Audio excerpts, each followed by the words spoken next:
আয়। কেমন আছো বাবা? এই তো এই শোনো, অনু এসছে। কি অবস্থা তোর? এই তো তোমাদের জামাই নামিয়ে দিয়ে গেল, বিকেলে আসবে বলেছে। কি রে, জামাই গেল? না মা, বিকেলবেলায় আসবে, নামিয়ে দিয়ে গেছে। কিছু কি চিন্তা করলি? না মা, কিছুই করিনি। বিকেলে আসুক, এ বাসাতেই বলাটা ভালো হবে।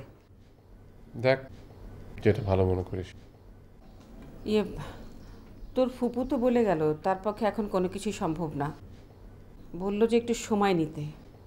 যদি খারাপ কিছু হওয়ার থাকে তাহলে সেটা এখনই হয়ে যাওয়া ভালো। শুধু শুধু সময় নেওয়ার দরকার নেই। পরে যদি আবার সাইফ এটা নিয়ে অন্যদিকে চলে যায়, যদি ব্যাপারটা ডিভোর্সের দিকে গড়ায়, সেটা কি খুব ভালো হবে? তাই তাড়াতাড়ি ঘটে যাওয়াটাই ভালো।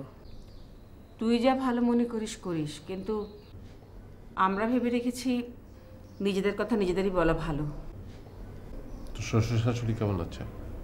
আছেন ভালো। কোনো সমস্যা হচ্ছে না তো? না, এখনো না।